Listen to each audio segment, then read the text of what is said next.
many అనేక మంది false Christs, అబద్ధ క్రీస్తులు, false prophets will arise అబద్ధ ప్రవక్తలు వస్తారు to seduce you, నిన్ను మోసం చేయడానికి, even the very elect. ఎన్నిక చేయబడిన వారిని సైతం. That's why brothers and sisters, అందుబట్టి సోదరి సహోదరుడా, Jesus యేసయ్య said, ఆయన అంటున్నాడు, take heed to yourselves. ఈ విషయమై మీరు జాగ్రత్త కలిగి ఉండండి. ఇదిగో I have foretold you all things. సమస్తమును మీకు ముందుగానే చెప్పి ఉన్నాను. That's why అందుని బట్టి సోదర సహోదరుడా, let the Holy Spirit be your teacher, your guide.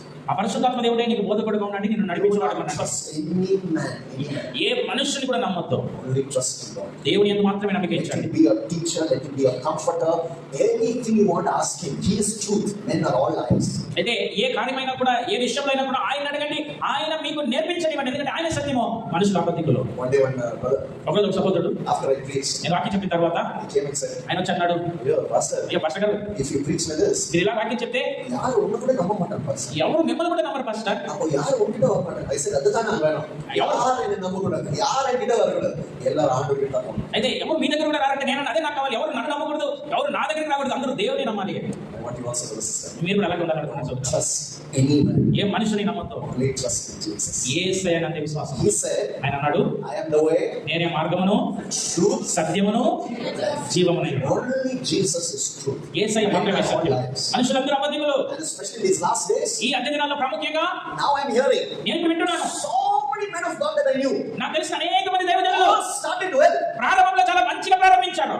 Now ఇది ఇప్పుడు everybody is deceived. అందరూ కూడా అంటే నా సహోదరి సహోదరుడా, ఎందుకంటే Deception is so bad, we cannot even tell the difference. మోసం చేసేది ఎంతో ఎక్కువగా ఉంది కాబట్టి ఆ తేడాని కూడా చెప్పలేకున్నాం. You heard what I said? ఏం చెప్పాను విన్నారా? Everything is almost the same. Fruit is what you should look for. అన్ని కూడా ఒకేలాగా ఉంటున్నాయి. మీరు చూడాల్సింది ఏంటంటే ఫలములు చూడాలి. Are they overcomers of sin? వాళ్ళు పాపం జయించిన వారు ఉన్నారా? Do they have love of God in their lives? వాళ్ళ జీవితంలో దేవుని ప్రేమను కలిగి ఉన్నారా? Is there patience? వారు దీర్ఘశాంతంగా ఉన్నారా? Is there temperance? వారు సాత్వికులుగా ఉంటున్నారా? Is there godliness in their lives? వారి జీవితంలో దైవత్వాన్ని కలిగి ఉంటున్నారా? అదే చూడాలి. அது மட்டும் நீ பார்க்க கூடாது, உன்னோட வாழ்க்கை எப்படிதான் இருக்கணும். అలాంటి చూసేవారుగా కాదు, మీ జీవితం అలాగే ఉండాలి. In your life you should have the fruit of the Holy Spirit. మీ జీవితాల్లో ఆ ఆత్మ ఫలమును కలిగిన వారుగా ఉండాలి. Keep yourself, brother.